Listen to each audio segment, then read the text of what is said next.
വിശുദ്ധ മത്തായിയുടെ സുവിശേഷം അധ്യായം 13 വാക്യങ്ങൾ 36 മുതൽ. പുസ്തകമുള്ളവർക്ക് എടുക്കാം. പുസ്തകം നോക്കണമെങ്കിൽ ഈ മേശപ്പുറത്ത് ഇരിപ്പുണ്ട്. പുസ്തകം ഉള്ളവരെല്ലാം തന്നെ ഇത് നോക്കി ഈ വചനത്തിൽ ശ്രദ്ധിക്കുന്ന നല്ലതാണെന്ന കാര്യം ഓർപ്പിക്കുന്നു. വിശുദ്ധ മത്തായിയുടെ സുവിശേഷം 13 അധ്യായത്തിൻ്റെ 36 മുതലുള്ളതായ ഭാഗങ്ങൾ. അനന്തരം യേശു പുരുഷാരത്തെ പറഞ്ഞയച്ചിട്ട് വീട്ടിൽ വന്നു. ശിഷ്യന്മാർ അവൻ്റെ അടുക്കൽ ചെന്നു. വയലിലെ കളയുടെ ഉപമ തെളിയിച്ചു തരണം എന്നപേക്ഷിച്ചു.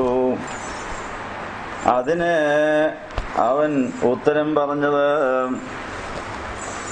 നല്ല വിത്ത് വിതയ്ക്കുന്നവൻ മനുഷ്യപുത്രൻ, വയൽ ലോകം. നല്ല വിത്ത് രാജ്യത്തിൻ്റെ പുത്രന്മാർ, കള ദുഷ്ടന്റെ പുത്രന്മാർ. അത് വിതച്ചത് ശത്രു പിശാച്. കൊയ്ത്ത് ലോകാവസാനം, കൊയ്യുന്നവർ ദൂതന്മാർ. കള കൂട്ടി തീയിലിട്ട് ചുടും പോലെ ലോകാവസാനത്തിൽ സംഭവിക്കും. മനുഷ്യപുത്രൻ തന്റെ ദൂതന്മാരെ അയക്കും. അവർ അവന്റെ രാജ്യത്തിൽ നിന്ന് എല്ലാ ഇടവച്ചകളെയും അധർമ്മം പ്രവർത്തിക്കുന്നവരെയും കൂട്ടിച്ചേർത്ത് തീച്ചൂളയിൽ ഇട്ടുകളയും. അവിടെ കരച്ചിലും പല്ലുകടിയും ഉണ്ടാകും. അന്ന് നീതിമാന്മാർ തങ്ങളുടെ പിതാവിന്റെ രാജ്യത്തിൽ സൂര്യനെ പോലെ പ്രകാശിക്കും. ചെവിയുള്ളവൻ കേൾക്കട്ടെ എന്താൻ അരുളി ചെയ്തു. സ്വല്പസമയം ഇരിക്കാം. നമ്മുടെ നോയമ്പിന്റെ ഈ 22ാമത്തെ ദിവസം, ഇനി 2-3 ദിവസം കഴിയുമ്പോൾ അടുത്ത ഞായറാഴ്ച വെളുപ്പിനെ 5 മണിക്ക് നമ്മളുടെ കർത്താവിന്റെ ജനനപ്പെരുന്നാളിനായിട്ട് വരുമ്പോൾ, കഴിഞ്ഞ ഞായറാഴ്ച ആരംഭിച്ച ജനനപ്പെരുന്നാളിന്റെ ആഘോഷം ഇന്നും തുടരുകയാണ്. കഴിഞ്ഞ ദിവസം തോമാസ് ലീഹയുടെ ഓർമ്മ പെരുന്നാൾ നടത്തി. തോമാസ് ലീഹ ഇന്ത്യയിലേക്ക് അയക്കപ്പെട്ട് ഇന്ത്യക്കാർക്ക് മുഴുവനുമായിട്ടുള്ള വചനം ഈ ഇന്ത്യയിൽ വിതറി കഴിഞ്ഞിട്ടാണ് പോയിരിക്കുന്നത്. പക്ഷെ ആ വചനം നമ്മുടെ ഉള്ളിൽ വളർന്ന് ദൈവരാജ്യത്തിന്റെ നീതിയും സമാധാനവും പരിശുദ്ധാത്മാവും സന്തോഷവും അന്വേഷിക്കുന്നവരായി നമ്മൾ മാറിയിട്ടുണ്ടോ? ഈ നോമ്പിന്റെ 22ാമത്തെ ദിവസത്തിൽ കർത്താവ് പറഞ്ഞ ഒരു കളയുടെ ഉപമ, അതിന്റെ അർത്ഥം ശിഷ്യന്മാർ ചോദിച്ചതുപോലെ നമ്മൾ ഈ നോയമ്പിന്റെ 22ാം ദിവസത്തിൽ അതിന്റെ അർത്ഥം ചോദിച്ചുകൊണ്ട് ഇവിടെ ഇരിക്കുകയാണ്. ഉപമകളുടെ എല്ലാ അർത്ഥം കർത്താവിന് ചോദിച്ചാലേ പറഞ്ഞു തരുള്ളൂ. ഉപമ പറയുന്ന ആദ്യം കേൾക്കുന്നത് ചെവിയില്ലാത്തവർക്കാണ്. ചിലർ ചെവിയില്ലാത്തവരാകാനും ചിലർ കേൾക്കാൻ കർത്താവിനെ കുരിശിക്കാനുള്ളവർക്കാണ് ഉപമ ആദ്യം പറയുന്നത്. കർത്താവിന്റെ കൂടെ നിൽക്കണമെങ്കിൽ വീണ്ടും കർത്താവിന്റെ അടുത്ത് പോയിരുന്ന് ഈ ഉപമയുടെ അർത്ഥം എന്നാന്ന് ചോദിക്കണം. നമ്മൾ ഉപമയെല്ലാം ഒത്തിരി കേട്ടതാണ്. ഉപമ കേട്ടേച്ച് നമ്മൾ കണ്ണും കാതും ഒക്കെ അടച്ചിപ്പോഴും നമ്മൾ നടക്കുകയാണ്. പക്ഷെ ഈ നോയമ്പിന്റെ 22ാം ദിവസമെങ്കിലും കണ്ണും കാതും ഒന്ന് തുറന്നു കിട്ടുകയാണെങ്കിൽ ഉപമകളുടെ പൊരുൾ എന്താണെന്ന് മനസ്സിലായിട്ട് നമുക്ക് കർത്താവിന്റെ കൂടെ നിൽക്കാനും കൂടെ ഇരിക്കാനും കൂടെ ഉറങ്ങാനും ഒക്കെ സാധിക്കും. പക്ഷെ നമ്മൾ ഈ കാര്യം തിരിച്ചറിയണമെന്നാണ് പറഞ്ഞിരിക്കുന്നത്. കരച്ചിലും പല്ലുകടിയും ഉണ്ടാകുന്ന ഒരു ന്യായവിധിയെക്കുറിച്ച് ഇവിടെ പറയുന്നത്. അതെപ്പോഴാണ് വരുന്നത്? 2 തരം ന്യായവിധിയുണ്ട്. മരിച്ചാൽ ഉടനെ തുടങ്ങുന്ന ഒരു ന്യായവിധി, ഏറ്റവും അവസാനത്തിലെ എല്ലാവരും ഉയർത്തെഴുന്നേറ്റ് വന്ന് കർത്താവിന്റെ ന്യായാസനത്തിൽ നിന്നിട്ട് ഒരു കൂട്ടരെ നിത്യാഗ്നിയിലേക്ക് പോവുക, മറ്റൊരു കൂട്ടർ പ്രതിഫലം വാങ്ങിച്ചുകൊണ്ട് കർത്താവിനോട് താമസിക്കുന്ന ഒരു ന്യായവിധി അവസാനം വരുന്നുണ്ട്. മരിച്ചാൽ ഉടനെ നടക്കുന്ന ഒരു ന്യായവിധിയുണ്ട്. ആ ന്യായവിധിയിൽ നമ്മൾ വെള്ളം കിട്ടാതെ എരിഞ്ഞു പൊരിയുന്ന സ്ഥലത്തേക്ക് പോകാതിരിക്കണമെങ്കിൽ മോശയുടെയും പ്രവാചകന്മാരുടെയും വചനം ഇപ്പം തന്നെ ഗ്രഹിക്കണമെന്നാണ് ധനവാന്റെയും ലാസറിന്റെ ഉപമയിൽ പറഞ്ഞിരിക്കുന്നത്.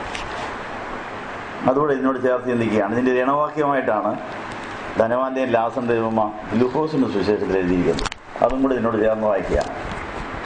ലൂക്കോസിന്റെ സുവിശേഷം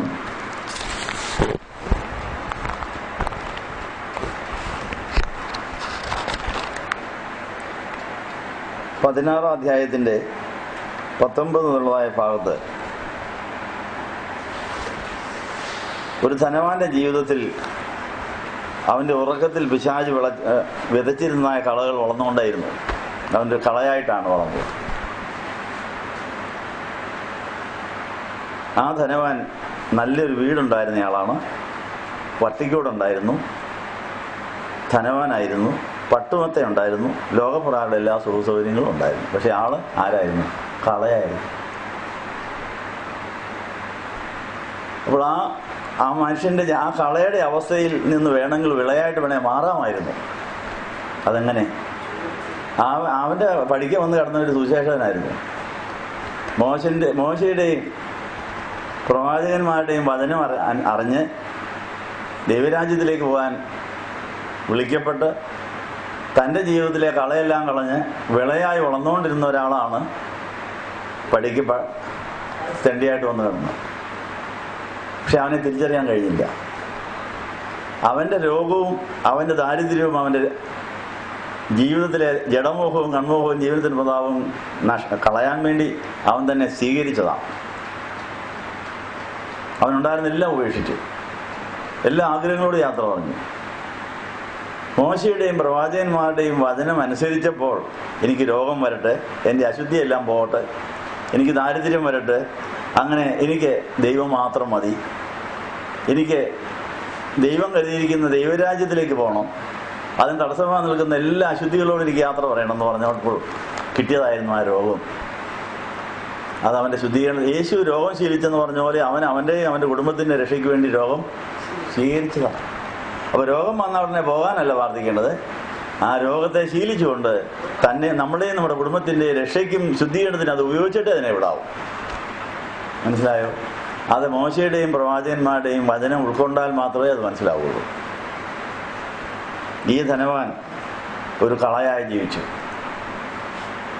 മരിച്ച ഉടനെ എന്ത് സംഭവിച്ചു? ധനവാൻ വെള്ളം കിട്ടാത്ത യാതനയുള്ള സ്ഥലത്തേക്ക് പോയെന്നാണ് പറയുന്നത്. മരിച്ചു കഴിഞ്ഞപ്പോൾ മാത്രം ധനവാന് കിട്ടിയ ചില ഉൾക്കാഴ്ചകളുണ്ട്. മരിച്ചാൽ ഉടനെ നമുക്ക് ബോധം വീഴും. ഒത്തിരി ബോധം കെടുത്തികൾ ഈ ലോകത്തിലുണ്ട്. നമ്മുടെ സ്വയവും നമ്മുടെ ജഡവും നമ്മുടെ ജീവിതവും ഈ ലോകവും നമ്മുടെ അന്ധതപ്പെടുത്തുന്നതാണ്. കർത്താവ് വെളിപ്പാട് തന്നാൽ മാത്രമേ സത്യങ്ങൾ ഗ്രഹിക്കാനൊക്കെ ഉള്ളൂ. നമ്മുടെ വിദ്യാബോധത്തിൽ പലതും പറയാനും പ്രവർത്തിക്കാനും ഒക്കെ സാധ്യതയുണ്ട്. ഈ ധനവാന്റെ ജീവിതത്തിൽ 19-ാം വാക്യം മുതൽ ലൂക്കോസ് 16:19 അവൻ എങ്ങനെയാണ് ഒരു കളയായി ജീവിച്ചത്? കളയാണെന്ന് അറിഞ്ഞില്ല. ലോകത്തിൽ പിശാച് വിതച്ചൊരു കളയായിരുന്നു. അതുകൊണ്ട് അവന്റെ സ്വഭാവം എന്തായിരുന്നു? ധനവാനായൊരു മനുഷ്യനുണ്ടായിരുന്നു. ധൂമ്ര വസ്തുവും പട്ടും ധരിച്ച് ദിനം പ്രതി ആഡംബരത്തോടെ സൂചിച്ചുകൊണ്ടിരുന്നു. ലാസാർ എന്ന് പേരുടെ ദരിദ്രൻ വ്രണം നിറഞ്ഞവനായി അവന്റെ പടിപ്പുരയ്ക്കൽ കിടന്നു. ധനവാന്റെ മേശയിൽ നിന്ന് വീഴുന്നത് തിന്ന് വിശപ്പടക്കുവാൻ ആഗ്രഹിച്ചു. നായ്ക്കളും വന്ന് അവന്റെ വ്രണം നക്കും. ആ ദരിദ്രൻ മരിച്ചപ്പോൾ ദൂതന്മാർ അവനെ അബ്രഹാമിന്റെ മടിയിലേക്ക് കൊണ്ടുപോയി. അപ്പോൾ ഈ ദരിദ്രനായി രോഗിയായി കിടന്നവൻ മോശയുടെയും പ്രവാചകന്മാരുടെയും വചനം ധ്യാനിച്ചിട്ട് അവന്റെ ശുദ്ധീകരണത്തിന് വേണ്ടി, അവന്റെ സ്വയത്തെയും ജഡത്തെയും കുരിശിക്കുന്നതിന് വേണ്ടി രോഗത്തെയും ദാരിദ്ര്യത്തെയും സ്വാഗതം ചെയ്തിട്ടാണ്. ദൈവ നിയോഗപ്രകാരമാണ് ഈ ധനവാന്റെ പഠിക്കാൻ വന്ന് കിടന്നത്. ദൈവം പറഞ്ഞിട്ടാണ് നീ അവിടെ പോയി കിടന്നോളെ. ഈ ധനവാന് വേണമെങ്കിൽ ഇയാളുടെ അടുത്ത് വന്ന് പരിചയപ്പെടായിരുന്നു. എന്താ നീ ഇങ്ങനെ വരാൻ കാരണം? എന്താ ഇവിടെ വന്ന് ഇങ്ങനെ കിടക്കുന്നത്? എന്താ ഈ രോഗത്തിന് കാരണം എന്നൊക്കെ പറഞ്ഞിരുന്നതിൽ മോശയുടെയും പ്രവാചകന്മാരുടെയും വചനം വേണമെങ്കിൽ കേൾക്കാമായിരുന്നു. അതനുസരിച്ച് വേണമെങ്കിൽ അവൻ്റെ ഉള്ളിലെ ജഡമോഹവും കൺമോഹവും ജീവിതത്തിൻ്റെ പ്രതാപവും എല്ലാം കളഞ്ഞിട്ട് അയാൾക്കും വേണമെങ്കിൽ അയാളുടെ രോഗം അവസാനിപ്പിക്കാമായിരുന്നു. ജഡമോഹത്തിൻ്റെയും കൺമോഹത്തിൻ്റെയും ജീവിത പ്രതാപത്തിൻ്റെയും ലോകം അവസാനിപ്പിക്കാമായിരുന്നു. എന്നിട്ട് ദൈവരാജ്യത്തിൻ്റെ തുടക്കം വേണമെങ്കിൽ ഭൂമിയിൽ വെച്ച് ആരംഭിക്കാമായിരുന്നു. അതുകൊണ്ട് സാധിച്ചില്ല. അതുകൊണ്ട് നമ്മുടെ ഈ ആയുസ് എപ്പോഴാണ് തീരുന്നെന്ന് പറയാനൊക്കെയില്ല. എപ്പം കൊണ്ടിരും തീരാം. അതിനു മുമ്പേ ഉൾക്കാഴ്ചകൾ വാങ്ങിച്ചോണം. മോശയും പ്രവാചകന്മാരെയും വിളിച്ചു വരുത്തി ഞങ്ങളെ ഇവിടെ വെച്ച് തന്നെ ഞങ്ങളുടെ കളയെല്ലാം കളഞ്ഞ് ഞങ്ങളുടെ ലോകം അവസാനിച്ചിട്ട് ഞങ്ങൾക്ക് ദൈവരാജ്യത്തിലോട്ട് പ്രവേശിക്കണമെന്ന് പറയാമെങ്കിൽ നമുക്ക് പുതിയ സൃഷ്ടിയാകാൻ സാധിക്കും. അതുകൊണ്ട് പഴയ സൃഷ്ടിയായ മനുഷ്യൻ ഒരു കളയാണ് ഈ ലോകത്തിൽ. ഒരു വ്യത്യാസവുമില്ല. എല്ലാവരും പാപം ചെയ്ത് ഇല്ലാത്ത നമ്മൾ കളയായിട്ടായി ലോകത്തിൽ ദുഷ്ടൻ വിതച്ചതാണ് നമ്മളെ. പക്ഷേ നമുക്ക് വേണമെങ്കിൽ വിളയായി മാറാം, പുതിയ സൃഷ്ടിയായാൽ മതി, വീണ്ടും ജനിച്ചാൽ മതി. അതെങ്ങനെയാണ്? അതിനുള്ള അവസരം പാഴാക്കിക്കളയരുതെന്നാണ് ഈ തിരുവചനം നമ്മൾ പറയുന്നത്. ധനവാൻ മരിച്ചടക്കപ്പെട്ടു, പാതാളത്തിൽ യാതന അനുഭവിക്കുമ്പോൾ മേലോട്ട് നോക്കി.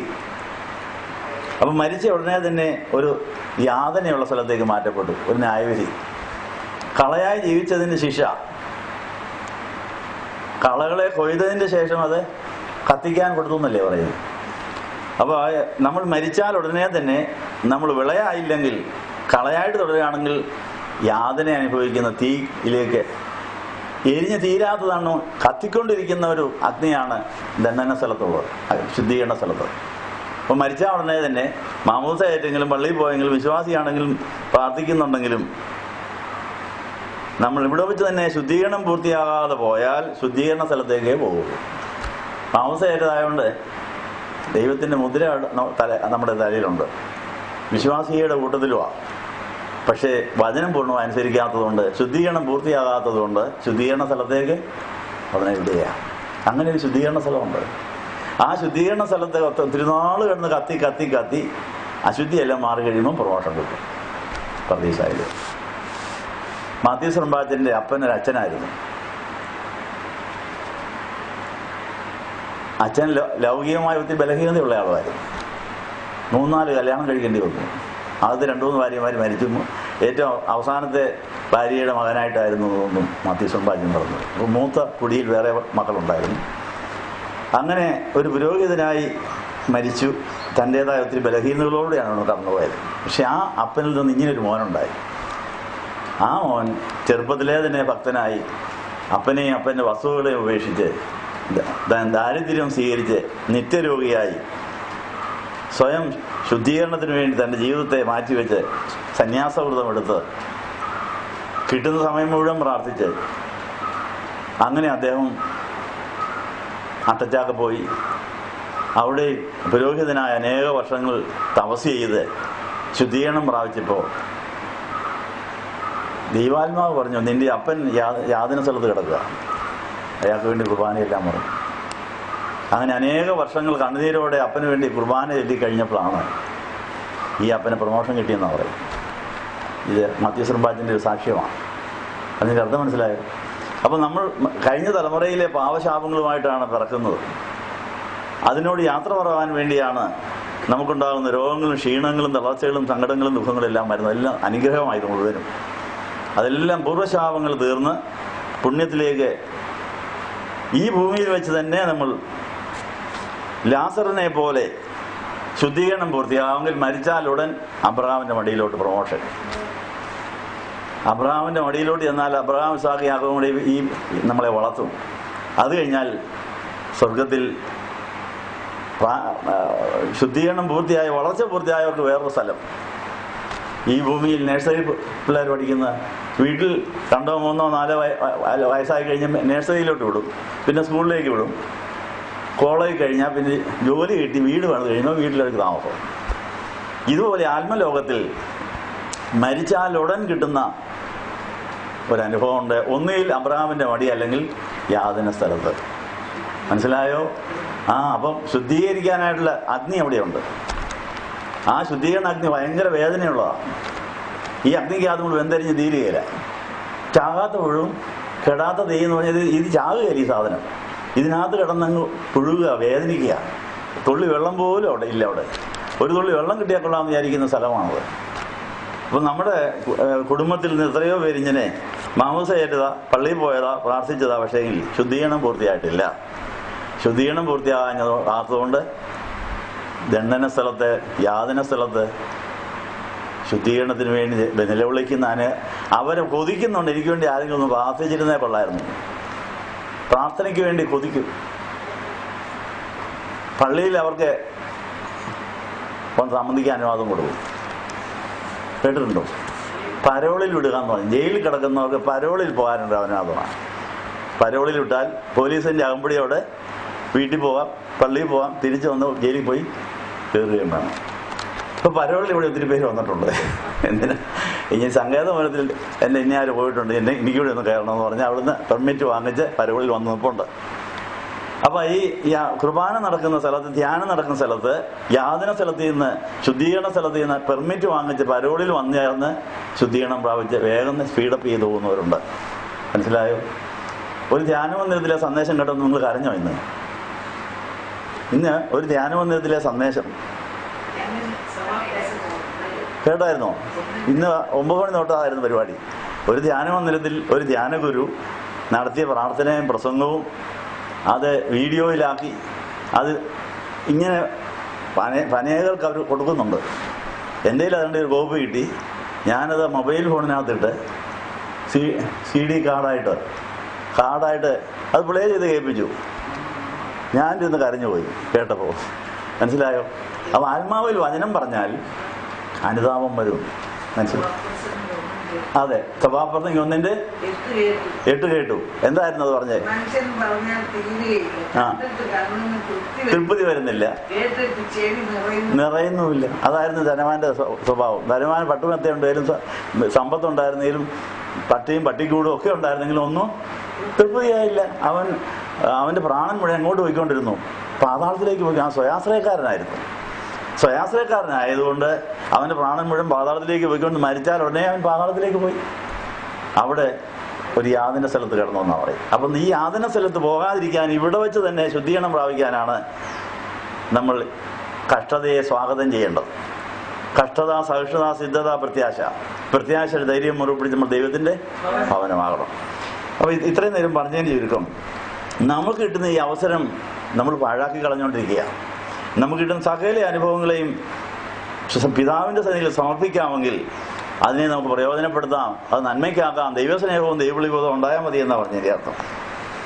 ഏതായാലും യാതന സ്ഥലത്തേക്ക് പോയി കഴിഞ്ഞപ്പോൾ ഒരു പിളർപ്പുണ്ട് അവിടെ. യാതന സ്ഥലവും പർദീസായുടെ സുഖകരമായ സ്ഥലവും തമ്മിൽ ഒരു പിളർപ്പുണ്ട് എന്ന് അങ്ങോട്ട് ഞാൻ വർത്താനം പറയാം. അക്കരെ നിന്ന് അതാ കാണുന്നത്.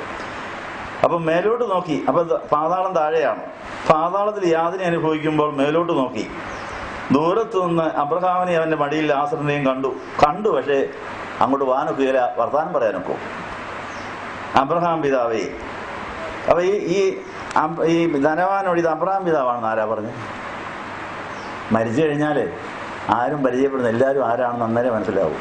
ആത്മലോകത്തിൽ ആരും ആരെയും, എല്ലാവർക്കും അവരുടേതായ ഐഡന്റിറ്റി ഉണ്ട്. കണ്ട ഉടനെ ഇതിന്റെ ആളാണെന്ന് മനസ്സിലാവും. മരുഭൂമലയിൽ മോശയും ഏലിയാവും വന്നപ്പോൾ കർത്താവ് പരിചയപ്പെടുത്തിയത് മോശയും ഏലിയാവുമാണെന്ന്. പത്രോസിന് ഉടനെ വരും ഇത് മോശയാണ്. നേരത്തെ കണ്ടിട്ടുണ്ട് മോശ ഏലിയാവും? ഇല്ല, അന്നേരം കാണുന്നത്. അപ്പൊ ആത്മലോകത്തിന്റെ ഒരു പ്രത്യേകത, ആരും ആരെയും പരിചയപ്പെടുത്തേണ്ട, എല്ലാവരും സ്വയം അവരെ തന്നെ വെളിപ്പെടുത്തുക. അതെല്ലാവർക്കും അറിയാൻ സാധ്യത ആത്മവ്യാപാരത്തിന്റെ പ്രത്യേകത. ആരാധന സ്ഥലത്ത് വന്നാലും എല്ലാവരെയും നമുക്ക് അങ്ങനെ മനസ്സിലാക്കാൻ സാധിക്കും.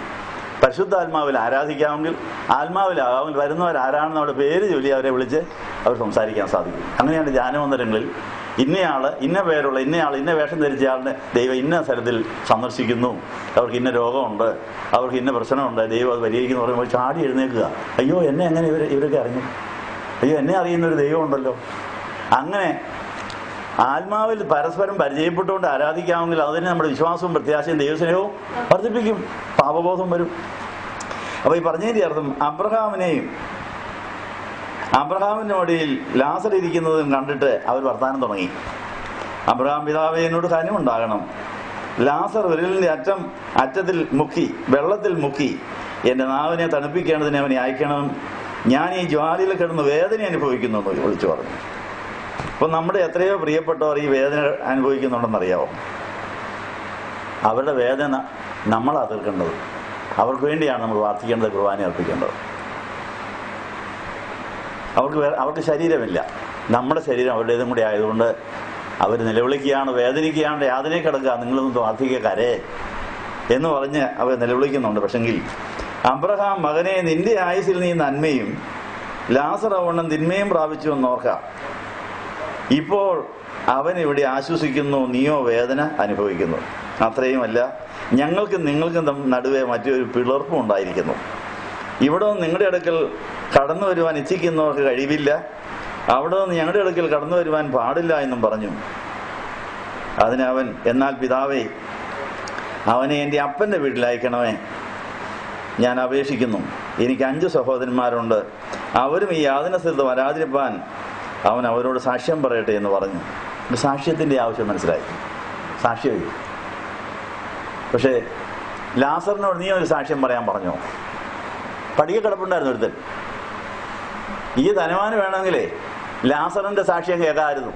നീ എന്നെ ഇവിടെ ഇങ്ങനെ കിടക്കുന്നത്, നീ വളരെ സന്തുഷ്ടനായിട്ട് ഇവിടെ കഴിയുന്നത്, നിനക്കൊരു അത്യാർത്ഥിയില്ല, നിനക്ക് എച്ചിലായാലും മതി എന്നാണ് പറഞ്ഞത്, നല്ല ആഹാരമൊന്നും ചോദിച്ചില്ല, നിങ്ങൾ ചെന്ന് ചേഴിപ്പിച്ച് പട്ടിക്ക് കൊടുത്തതിൻ്റെ ഒരു പങ്ക് എനിക്ക് മതി എന്നാണ്. ആ സന്തുഷ്ടി എവിടെ നിന്ന് കിട്ടി? അത് വേണം ചോദിക്കായിരുന്നു അല്ലേ? എനിക്ക് എന്തെല്ലാം ഉണ്ടായിട്ടും കൊതി തീരുന്നില്ല, നിനക്ക് അങ്ങനെ ഈ സന്തുഷ്ടി കിട്ടിയെന്ന് ചോദിച്ചാൽ അവൻ പറഞ്ഞു, ഞാൻ മോശയുടെയും പ്രവാചകന്മാരുടെയും വചനം കേട്ട് ദൈവമാണ് എൻ്റെ സമ്പത്ത്, ദൈവം എനിക്ക് മതി, ആ ദൈവത്തോട് ഞാൻ സംസാരിക്കുന്നു, ദൈവം പറഞ്ഞിട്ടാണ് ഞാനിവിടെ വന്ന് കിടക്കുന്നത്. ആ സാക്ഷ്യം കേട്ടിട്ട് വേണമെങ്കിൽ, ഈ ധനവാന് വേണമെങ്കിൽ വെള്ളം കിട്ടുന്നിടത്ത് പോകാമായിരുന്നു എന്നാ പറഞ്ഞു. ഇപ്പൊ സാക്ഷ്യത്തിന്റെ കൊതി, സാക്ഷ്യം പറയാൻ വലിയ കൊതിയായിപ്പോ. അപ്പം എല്ലാവരും മരിച്ചു കഴിഞ്ഞാൽ സാക്ഷ്യം കേൾക്കാൻ പറയാൻ വലിയ കൊതിയായിരിക്കും കേട്ടോ. ഇപ്പം വേണേ പറഞ്ഞോണം. ഇവിടെ വെള്ളിയാഴ്ചയും ബുധനാഴ്ചയും സാക്ഷ്യം പറയുവാനുള്ള വേദി കിടപ്പുണ്ട്, പലരും പറഞ്ഞു തുടങ്ങിയിട്ടുണ്ട്. വേണമെങ്കിൽ പറയാം, വേണമെങ്കിൽ രക്ഷപ്പെടാം, രക്ഷപ്പെടുത്താമെന്നുള്ള കാര്യം ഓർക്കുന്നു. അപ്പോൾ സാക്ഷ്യം പറയട്ടെ, യാതന സ്ഥലത്ത് വരാതിരിപ്പാൻ അവനോട് സാക്ഷ്യം പറയട്ടെ എന്ന് പറഞ്ഞപ്പം അബ്രഹാം അവനോട് പറഞ്ഞത്, അവർക്ക് മോശയും പ്രവാചകന്മാരും ഉണ്ടല്ലോ, അവരുടെ വാക്ക് അവർ കേൾക്കട്ടെ എന്ന് പറഞ്ഞു. അതിന് അവൻ, അല്ലല്ല അബ്രഹാം പിതാവേ, അബ്രഹാം പിതാവിനോട് വാദിക്കുക, മരിച്ചവരും ഒരുത്തൻ എഴുന്നേറ്റ് അവരുടെ അടുക്കൽ ചെല്ലാമെങ്കിൽ അവർക്ക് മാനസാന്തരം ഉണ്ടാകുമെന്ന് പറഞ്ഞു. ഇതിലെ അയാളുടെ മിഥ്യാബോധങ്ങളാണ്. ഇതൊക്കെ മിഥ്യാബോധമായി പറയുന്നില്ല. പക്ഷെ അത് സമ്മതിച്ചോ? അവൻ അവരോട് പറഞ്ഞു, മോശയും പ്രവാചകന്മാരുടെയും വാക്ക് കേൾക്കാഞ്ഞാൽ മരിച്ചവരിൽ നിന്ന് ഒരുത്തൻ എഴുന്നേറ്റ് എന്നാലും വിശ്വസിക്കുകയില്ല എന്ന് പറഞ്ഞാൽ തെളിവുണ്ട്. യോഹന്നാൻ 11:45-51 വായിച്ചു നോക്കിയാൽ, ചീഞ്ഞു നാറിയ ലാസർ ഉയർത്തെഴുന്നേറ്റതിന് ശേഷം 4 ദിവസം കഴിഞ്ഞ് എഴുന്നേറ്റ് വന്നയാൾ ആത്മലോകത്തിലെ കാര്യം എല്ലാം വിവരിച്ചു പറഞ്ഞു. അത് കേട്ടപ്പോൾ അന്നുണ്ടായിരുന്ന പരീക്ഷന്മാരുണ്ടാവും, ഇവനെയും കൂടെ കൊല്ലണമെന്നാണ് പറഞ്ഞത്. പലരും വിശ്വസിച്ചു. പക്ഷെ ഒരു കൂട്ടർക്ക് വിശ്വാസം വന്നില്ല. വാശിയാ, വൈരാഗ്യം ഉണ്ടായ. എടാ, ഇവൻ ഈ അവിടുത്തെ സാക്ഷിയൊക്കെ പറഞ്ഞ് എല്ലാവരും യേശുവിൻ്റെ പക്ഷത്തായി തീരും എന്നൊക്കെ പറഞ്ഞ് അവർക്ക് അസൂയ ഉണ്ടായിട്ട് ലാസറിനെയും കൊല്ലണമെന്നാണ് ഒരു കൂട്ടർ പറഞ്ഞത്. ചിലർക്ക് ബോധമുണ്ടായി, പക്ഷെ വേറൊരു കൂട്ടർ കൊല്ലണമെന്നായി. അപ്പോൾ പറഞ്ഞുകൊണ്ട് പ്രയോജനം ഉണ്ടായോ? ആ ലാസറിന്റെ സാക്ഷ്യം കേട്ട് പലരും അംഗീകരിച്ചു, പക്ഷെ അതും അവരങ്ങ് മറന്നുപോയി. അവരത് ഓർത്തിരുന്നെങ്കിൽ അവരും കുരിശിന്റെ ചുവട്ടിൽ കണ്ടേനെ. കുരിശിന്റെ ചുവട്ടിൽ യോഹന്നാനും മറിയയും അവർ മാത്രമേ ഉണ്ടായിരുന്നു. ഈ ലാസർ പറഞ്ഞ സാക്ഷ്യം കേട്ടവർ ശരിക്കും വിശ്വസിച്ചിരുന്നെങ്കിൽ, ശരിക്കും അത് സ്വീകരിച്ചിരുന്നെങ്കിൽ അവർ പിന്നെ കർത്താവിന്റെ പുറകെന്ന് മാറുമോ? കുരിശിന്റെ ചുവട്ടിൽ അവരെയും കണ്ടതിനെ കണ്ടോ? കേട്ടേച്ചതങ്ങ് മറന്നു. നമ്മുടെ സ്വഭാവമല്ലേ, എന്തെല്ലാം കേട്ടിരിക്കും, കേട്ടേച്ചങ്ങ് മറക്കുകയല്ലേ. അപ്പൊ കേട്ടത് ഹൃദയത്തിൽ എഴുതി അത് രാവും പോലും ധ്യാനിച്ച് അത് ദൈവാത്മാവിൽ ആരാധനയാക്കി മാറ്റുമ്പോഴാണ് നമുക്ക് രൂപാന്തരം സംഭവിക്കുന്നത്. ആ ധ്യാനത്തിന്റെ സ്റ്റെപ്പ് കണ്ടോ? ഓരോ വചനം വായിച്ചു, എല്ലാവരും എഴുന്നേക്കാൻ പറഞ്ഞു, വായിക്കാൻ പറഞ്ഞു, ആരാധിക്കാൻ പറഞ്ഞു, കൈ ഉയർത്താൻ പറഞ്ഞു, കരയാൻ പറഞ്ഞു. എല്ലാവരും കരഞ്ഞു, സന്തോഷരായി സൗഖ്യം പ്രാപിച്ചവർ പോവുക. ആയിരക്കണക്കിന് പേരങ്ങനെ സൗഖ്യം പ്രാപിച്ചുകൊണ്ടിരിക്കുന്നു. നമുക്കിത് വേണ്ടേ? നമുക്കതുപോലെ വളരണം. നമ്മുടെ അടുത്ത് വരുന്നവരെ ഇതുപോലെ ആരാധിപ്പിക്കണമെന്ന് കാണിക്കാൻ ഒരു സാമ്പിൾ കാണിച്ചത്. മനസ്സിലായി? അപ്പൊ ഈ പറഞ്ഞതിന്റെ അർത്ഥം, ഈ ധനവാന്റെ ലാസറിന്റെ ഭൂമിയിൽ നമ്മൾ കിട്ടിയിരിക്കുന്ന ഉൾക്കാഴ്ച ഇതാണ്: എപ്പം വേണോ നമ്മൾ മരിക്കാം, നാളെ നമുക്കുള്ളതല്ല. അതിനു മുമ്പേ തന്നെ ശുദ്ധീകരണം ഭാവിച്ചോണം, ശുദ്ധീകരണം പൂർത്തിയാക്കിക്കൊള്ളണം. അതെപ്പോഴാ ശുദ്ധീകരണം പൂർത്തിയാക്കണമെങ്കിൽ 2 പത്രോസ് 1-ാം അധ്യായത്തിൽ പൂർവ്വകാല ശുദ്ധീകരണം മറന്ന ഒരു കൂട്ടരെ അവിടെ കാണും. അപ്പൊ ഈ 8 കൂട്ടം കാര്യങ്ങൾ കൂട്ടി കണ്ണ് തുറന്നാലേ എവിടെയെല്ലാം അശുദ്ധി ഉണ്ടെന്ന് കണ്ടുപിടിക്കാൻ, എന്തെല്ലാം വൃത്തികേടിലും പോകാനുണ്ട്. വിശ്വാസത്തോട് വീര്യം, പരിജ്ഞാനം, ഇന്ദ്രിയം, സ്ഥിരത, ഭക്തി, സഹോദരപ്രതി, ദൈവസ്നേഹ ഒന്നോടൊന്ന് കൂട്ടി ഉൾക്കാഴ്ചയുണ്ടായി, ധാരാളം ഫലങ്ങളുണ്ടായി. ഈ ഉൾക്കാഴ്ചകൾ ശുദ്ധീകരണത്തിനാണ് ഉപയോഗിക്കേണ്ടത്. ഒരു രോഗിയുടെ രോഗം കണ്ടുപിടിക്കാൻ എത്ര രൂപ ചെലവഴിച്ചാൽ സ്കാനിങ് നടത്തുന്നത്? സ്കാനിങ് റിസൾട്ട് വന്ന ഉടനെ തന്നെ എവിടെയല്ല എന്തെല്ലാം കുഴപ്പങ്ങളുണ്ടെന്ന് കണ്ടുപിടിച്ച ഉടനെ ചികിത്സ അങ്ങ് തുടങ്ങുക. നമുക്ക് എവിടെയൊക്കെയാണ് അശുദ്ധികൾ, എന്തൊക്കെ പറ്റിയെന്ന് കണ്ടുപിടിക്കാനൊക്കാത്തതുകൊണ്ടാണ് അത് പരിഹരിക്കാനൊക്കാത്തത്. എവിടെ നമ്മൾ ഗർഭത്തിൽ കിടന്ന കാലം മുതൽ നമ്മൾ പറ്റിയിരിക്കുന്ന അശുദ്ധികളും മുറിവുകളും ചതവുകളും അശുദ്ധികളും ഉണ്ട്. അതങ്ങനെ കുന്നുകൂടി കിടക്കുക. അപ്പൊ ഈ 8 കൂട്ടം കാര്യങ്ങൾ കൂട്ടിക്കഴിയുമ്പോൾ ദൈവാത്മാവ് നമുക്ക് തന്നെ കാണിച്ചു തരും, നിനക്ക് നിന്റെ ഇന്ന കാര്യങ്ങൾ ഇന്നയിടത്തുണ്ട്. 30-ാമത്തെ വയസ്സിൽ മാതൃസമ്പാദന എന്നെ കണ്ടപ്പോൾ പറഞ്ഞു, മോനെ എല്ലാ പരിപാടിയും നിർത്തി അകത്തോട്ട് കയറിക്കൂ, 5 കൊല്ലം നീ കാത്തിരുന്നാലും നിന്റെ ശുദ്ധീകരണം പൂർത്തിയാവുള്ളൂ എന്ന് പറഞ്ഞു. നീ ഒരു സുവിശേഷകന, ഡോക്ടറാ, വലിയ പ്രസംഗീന, ഇങ്ങനെയൊക്കെ കയറി വന്ന് ദൈവം നിന്നെ ഇവിടെ കൊണ്ടുവന്ന് എല്ലാ പരിപാടിയും നിർത്തിക്കും, അകത്തോട്ട് കയറിക്കാൻ പറഞ്ഞു. ഞാൻ പൂർണ്ണമായി വിശ്വസിച്ച് 30 വയസ്സ് തൊട്ട് 35 വയസ്സ് വരെ എല്ലാ ദിവസവും മൗനമായി അദ്ദേഹം പറഞ്ഞനുസരിച്ച് കാത്തിരുന്നപ്പോൾ എൻ്റെ ഓരോ കുറവ് ഗർഭത്തിലുണ്ടായ അന്ന് മുതലുണ്ടായ പ്രശ്നങ്ങൾ ഓരോന്ന് കാണിച്ചു തരാൻ തുടങ്ങി. അത് ഡയറിയിൽ കുറിച്ചിട്ടു. എന്തെല്ലാം സംഭവിച്ചിരിക്കുന്നു, എന്തെല്ലാം മുറിവും ചതവും ശാപവും അശുദ്ധിയും വന്നിരിക്കുന്നു, അതിന് എത്ര ദിവസം ഇന്ന കാര്യങ്ങൾ ചെയ്യണം. ഇങ്ങനെ 5 കൊല്ലം മെനക്കെട്ട് പ്രാർത്ഥിച്ച് പ്രവർത്തിച്ച് ശുദ്ധീകരണം പ്രാപിച്ചതിന് ശേഷമാണ് മാത്യുസ്രംബാച്ചൻ്റെ ജോലി എനിക്ക് കിട്ടിയത്, അദ്ദേഹത്തിൻ്റെ വേഷം എനിക്ക് കിട്ടിയത്. അദ്ദേഹത്തെക്കുറിച്ച് ഞാൻ സ്വപ്നം കണ്ടപ്പോൾ എന്നോട് പറഞ്ഞ അദ്ദേഹത്തിൻ്റെ ഈ മസ്ലം സായും ഈ വേഷവും അദ്ദേഹത്തിൽ നിന്ന് ഏറ്റുവാങ്ങിയ ശുശ്രൂഷ ചെയ്യാൻ എന്നെ വിളിച്ചിരിക്കുന്നുവെന്ന് തിരുവില്ലായിലെ നവജീവോദയം പ്രസിൽ രാത്രി 2:30 മണിക്ക് കർത്താവ് കാണിച്ചിരുന്ന ദർശനത്തിന് നിവൃത്തിയാണ് ഈ സംഭവിച്ചിരിക്കുന്നതെല്ലാം. പറഞ്ഞതിൻ്റെ അർത്ഥം പൂർവ്വകാല ശുദ്ധീകരണത്തിൻ്റെ ആവശ്യകത ദൈവം വെളിപ്പെടുത്തിയാലേ മനസ്സിലാവുള്ളൂ. അങ്ങനെയുള്ളവർക്ക് മാത്രമേ ഇടറാതെയും പതറാതെയും ദൈവരാജ്യത്തിലേക്ക് എന്നും പ്രവേശിക്കാനൊക്കെ ഉള്ളൂ. എന്ത് സംഭവിച്ചാലും ദൈവവിളിബോധവും ദൈവസ്നേഹബോധവും ആഴമായി വന്നാൽ എന്ത് സംഭവിച്ചാലും അത് സുവിശേഷത്തിനായിട്ട് പ്രയോജനപ്പെടുത്താൻ സാധിക്കും. അതാണ് ഫിലിപ്പിയർ 1:12. ഫിലിപ്പിയർ 1:12 പൗലോസ്ലീഹ ജയിലിൽ കിടന്നുകൊണ്ട് സന്തോഷത്തോടെ എഴുതിയ എഴുത്ത് പറയുന്നത്, എനിക്ക് സംഭവിച്ചത് മുഴുവൻ സുവിശേഷത്തിനായിട്ട് പ്രയോജനപ്പെട്ടു. നമുക്ക് എന്നൊക്കെ സംഭവിച്ചിരിക്കുന്നു, അല്ല സുവിശേഷത്തിനായോ? ഒറ്റം പിറക്കിക്കൊണ്ടിരിക്കുക എപ്പോഴും. എനിക്ക് അങ്ങനെയായിരുന്നു, ഞാൻ അങ്ങനെയായി, എനിക്ക് ഇങ്ങനെയായി, അവരിങ്ങനെ ചെയ്ത്, അതെല്ലാം സ്തോത്രമാക്കി മാറ്റിയ ദൈവവിളിബോധം ദൈവസ്നേഹബോധമാണ്. അതെല്ലാം അനേകരെ നേടാനുള്ള സുവർണാവസരങ്ങളാണ്. ഒത്തിരി അവസരങ്ങൾ പാഴായെങ്കിൽ ഇനി കിട്ടുന്ന സമയമെങ്കിലും തക്കത്തിൽ ഉപയോഗിക്കാൻ വേണ്ടി നമുക്ക് മോശയുടെയും പ്രവാചകന്മാരുടെയും ഉൾക്കാഴ്ച ലഭിക്കാൻ, അങ്ങനെ എവിടെയെല്ലാമാണ് ഇനി ശുദ്ധീകരണം പ്രാപിക്കാനുള്ളത്, അതിന് എത്ര നാൾ ഞാൻ കാത്തിരിക്കണം, എത്ര നാൾ എന്തെല്ലാം കാര്യങ്ങൾ ചെയ്യണമെന്ന് അറിഞ്ഞ് ആ ഉൾക്കാഴ്ചയോടെ പോകാൻ ഇവിടെ തുറന്നിട്ടിരിക്കുന്നു. ഇവിടുത്തെ നിത്യകുർബാന, ബുധൻ വെള്ളി ദിവസത്തെ സാക്ഷ്യങ്ങൾ, സ്വയപരിശോധനകൾ, പ്രബോധനങ്ങളും എല്ലാം ഇതിനു വേണ്ടി എന്നാ നിൽക്കുന്നതെന്ന് അറിയാനൊക്കെ എപ്പം വേണമെങ്കിലും നിൽക്കാം, എപ്പം വേണമെങ്കിലും ഇതൊക്കെ നഷ്ടപ്പെടാൻ ഒന്നുമില്ലാത്തൊരു കാലം വരാൻ പോകുന്നു. ഉള്ള സമയം തക്കത്ത് ഉപയോഗിക്കാൻ ആഗ്രഹിക്കുന്നവർക്ക് എഴുന്നേൽക്കാം. അവർക്ക് വേണ്ടി ഒരിക്കൽ കൂടെ പാവത്തിന് പ്രാർത്ഥന നടത്തുകയാണ്. നിങ്ങൾക്ക് എല്ലാവർക്കും സമൃദ്ധി ഉണ്ടായിരിക്കട്ടെ.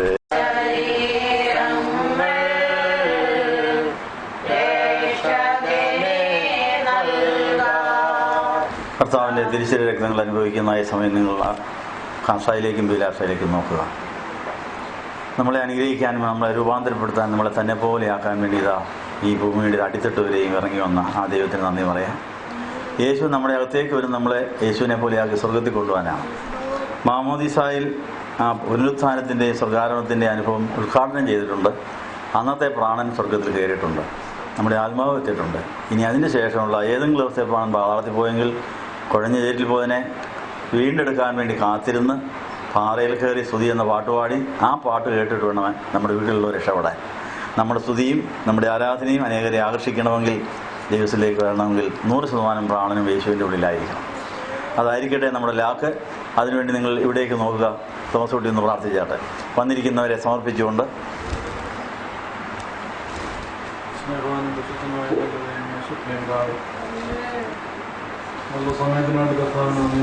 സ്തുതിക്കുന്ന കർത്താവേ, പരിശുദ്ധ 25 ജന്മന്റെ ഈ കാലയളവിൽ കർത്താവിൻ്റെ ജന്മത്തിനാൾ കൊണ്ടാടാൻ വേണ്ടി ഞങ്ങൾ ഒരുങ്ങുന്ന ഈ കാലയളവിൽ കർത്താവെ എന്നെ ആരാധിക്കുവാൻ എന്ന പ്രഭാതത്തിൽ സങ്കേതത്തിലേക്ക് ഞങ്ങൾ കടന്നു വന്നു. പ്രഭാതം മുതൽ കർത്താവെ വിവിധ ധ്യാനങ്ങളിൽ കേട്ട കർത്താവെ ദൈവത്തിൻ്റെ മനസ്സില്ലാത്ത വചനം കേൾക്കുവാനും ഞങ്ങളുടെ ഹൃദയത്തിലേക്ക് കർത്താവെ വചനം കടന്നു വരുവാനും ഞങ്ങളുടെ കഴിഞ്ഞ ജീവിതം എങ്ങനെയായിരുന്നു, വചനപ്രദമായിരുന്നു, കർത്താവിൻ്റെ ഇഷ്ടം പ്രവർത്തിച്ചായിരുന്നു എന്ന് കർത്താവ് ചിന്തിക്കാൻ തക്കപോലെ കർത്താവ് ഇന്ന് ഓർക്കാലം ഞങ്ങളോട് കാണിച്ച് സാവകാശത്തോടെ നന്ദിയോടെ അടയുന്നതിന് മുമ്പായിട്ട് കർത്താവ് ഞങ്ങൾ വിശുദ്ധരായി തീരുവാൻ, വിശുദ്ധിയുടെ പടവിലേക്ക് ഞങ്ങൾ എത്തിച്ചേരുവാൻ കർത്താവ് ജീവന്റെ അപ്പമായ നിന്നെ കർത്താവ് ഞങ്ങൾക്ക് നീ തന്നു.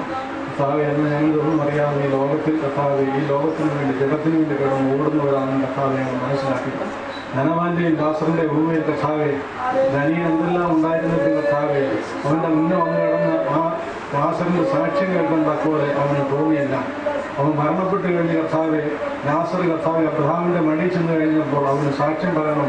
ആ സാക്ഷ്യം അവൻ്റെ സ്വന്തക്കാരനായിരിക്കണം. ഈ അനുഭവം ഉണ്ടായതെന്നൊരു ബോധ്യമുണ്ടായി. എന്നാൽ ദൈവം വരാൻ ഞങ്ങളായിരിക്കുന്ന ഈ കാലയളവിൽ കർത്താവെ ഞങ്ങൾക്ക് എത്രയോ സാക്ഷ്യപ്പെട്ട് ജീവിക്കാൻ തക്കപോലെ ദൈവം നീ അവിടുന്ന് അവസരം തന്നു. കർത്താവെ കർത്താവെ ജീവിത രീതികളെ ഞങ്ങൾ മാറ്റി തന്നു. കർത്താവെ അവിടെ നിന്നെല്ലാം ഞങ്ങൾ മാറി ഓടി കർത്താവെ നിന്റെ പാത വിട്ടുപോയതാണ് ഞങ്ങൾ സമ്മതിക്കുന്നു. കർത്താവെ ഞങ്ങൾ ക്ഷമിക്കണമേ. ഈ ലോകത്തിന്റെ കർത്താവിന് വീതിയുള്ള പാതയിൽ കർത്താവെ വിശാലമായ രീതിയിൽ കർത്താവെ ആഡംബരത്തോടും അഹങ്കാരത്തോടും കർത്താവ് നിന്നോടും പരിഹാസത്തോടും കർത്താവ് നിന്നെ നിന്നിച്ചുള്ള കൂട്ടത്തിലാണെന്ന് ഞങ്ങൾ മനസ്സിലാക്കുന്നു. കർത്താവെ ഞങ്ങളുടെ ജീവിതങ്ങൾ കർത്താവെ അനേകം കർത്താവ് നിന്റെ സന്നിധിയിലേക്ക് വരുവാൻ വേണ്ടി നീ അവിടെ നിന്ന് ആഗ്രഹിക്കുന്നു. ഞങ്ങൾ നീ രൂപാന്തരപ്പെടുത്തും കർത്താവ്. ഞങ്ങളെന്നാൽ അതൊന്നും അറിയുന്നില്ല. ഞങ്ങൾക്കുണ്ടാകുന്ന വേദനകളോ കഷ്ടങ്ങളോ നഷ്ടങ്ങളോ ശോധനകളോ പരിഹാസങ്ങളോ നിന്ദകളെല്ലാം കർത്താവ് ഞങ്ങൾ തള്ളിക്കളഞ്ഞിട്ട് കർത്താവ് ഈ ലോകത്തിന്റെ ജനപ്രകാരം കർത്താവ് ഞങ്ങൾ കൊതിരിക്കാത്ത നായ്ക്കളെ പോലെ കിടന്ന് ഞങ്ങൾ ഓടുന്നു. ഞങ്ങളോട് ക്ഷമിക്കണമെന്ന് പ്രാർത്ഥിക്കുക. നിങ്ങളോട് കാണിച്ച സാവകാശത്തെ ഓർത്ത് കർത്താവെ ഞങ്ങളുടെ മനസ്സ് രൂപാന്തരപ്പെട്ട് കർത്താവെ ഞങ്ങൾ അനുതാപമുള്ളവരായി തീർന്നു. നിന്റെ ശരീരം രക്തം ഭക്ഷിക്കുവാനും നഷ്ടപ്പെട്ടു പോയതിനെ കുറിച്ച് ഓർത്ത് കർത്താവെ വിലപിക്കുവാനും കർത്താവെ ഓരോ ദിവസവും കർത്താവിനെ ഞങ്ങൾക്ക് സംഗതമായി ഒരുക്കിയിരിക്കണം. ഈ സ്ഥലത്ത് കർത്താവെ അനേകം പേരൊന്നും നിന്റെ ശബ്ദം കേട്ട് കർത്താവെ സത്യത്തിന്റെ നീതിയുടെ പാതയിലേക്ക് പോകുന്നു. കർത്താവെ എന്നാൽ ഞങ്ങൾ തിന്നുകുതിച്ച് മരിച്ചവരെ കർത്താവെ മതിക്കുന്നവരായി തീർന്ന കർത്താവെ നഷ്ടപ്പെട്ടു പോകുന്ന കർത്താവെ ആ ലോകത്തിലേക്ക് ആ നിത്യാത്മയിലേക്ക് പോകാൻ വേണ്ടി ഞങ്ങൾ വെമ്പൽ കൊള്ളുമ്പോൾ കർത്താവെ ഇന്നും കർത്താവെ നിന്റെ പരിശുദ്ധാത്മാവ് ആ അരൂപി കർത്താവെ ഞങ്ങളെ മാടി വിളിക്കുന്നു. ഈ മാറ്റത്തിന്റെ ആ അനുഭവത്തിലേക്ക് ഇങ്ങനെ പോയാൽ പോരാ കർത്താവെ ഇങ്ങനെ പോയാൽ പോരാ മകളെ മകനെ എന്ന് വിളിച്ച് കർത്താവെ ഞങ്ങളെ മാറ്റുന്നു. എന്നാൽ കർത്താവെ ആ ശബ്ദം കേട്ട് പൂർണ്ണമായിട്ട് ഞങ്ങൾ മാറാത്തവരായി തീരുന്നത് കർത്താവെ ഇന്നെങ്കിലും കർത്താവെ പ്രത്യേക രൂപാന്തരം ഉണ്ടായി നിന്നെ ഭക്ഷിക്കുവാൻ അനുഭവിക്കുവാൻ കർത്താവെ നിന്നെ വേദനിപ്പിക്കുന്നവരുടെ കൂട്ടത്തിൽ മാറിയിട്ട് കർത്താവെ ആ നീ പോയ കർത്താവെ ഇടുക്കത്തിന്റെ ഞെരുക്കത്തിന്റെ പാതയിൽ കർത്താവെ ഞങ്ങൾ സഞ്ചരിക്കുന്നവരായി തീരുന്നു. 100% കർത്താവ് പ്രാണന്റെ അനുഭവം ഉണ്ടായി. 100% പെന്തക്കോസ്തിന്റെ അനുഭവം ഉണ്ടായി. കർത്താവെ ഞങ്ങൾ നീ പറഞ്ഞിരിക്കുന്ന സ്ഥലത്തേക്ക് കർത്താവ് ഏത് സ്ഥലത്തേക്ക് അയച്ചില്ല ലോകത്തിന്റെ അത്രത്തോളം പോയി നിന്റെ വചനം ഉദ്ഘോഷിക്കുവാനും കർത്താവെ അനേകരെ നിന്റെ ശബ്ദം കേൾപ്പിക്കുവാനും കർത്താവെ അനേകരെ പിടിച്ചുകൊണ്ട് കർത്താവെ ഈ മനുഷ്യരെ പിടിക്കുന്നവരുടെ കൂട്ടത്തിൽ ഞങ്ങളെ ആക്കി തീർത്തുകൊണ്ട് കർത്താവെ ഞങ്ങളെ വിശ്വാസത്തിലേക്ക് ഉറപ്പിക്കണമെന്ന് പ്രാർത്ഥിക്കുന്നു. ഞങ്ങളെ വിശ്വാസത്യാഗമുള്ളവരായി മാറ്റുന്നതിന് പ്രാർത്ഥിക്കുന്നു. ഞങ്ങളുടെ പൂർവ്വന്മാർ ചെയ്തിട്ടുള്ള എല്ലാ പാപങ്ങളും ശാപങ്ങളും ഞങ്ങൾ ക്ഷമിക്കണമേ. കഴിയണമെന്ന് പ്രാർത്ഥിക്കുന്നു. യോഗ്യത ഞങ്ങളെ വിശ്വാസത്തോടെ നിർത്തണമെന്ന് പ്രാർത്ഥിക്കുന്നു.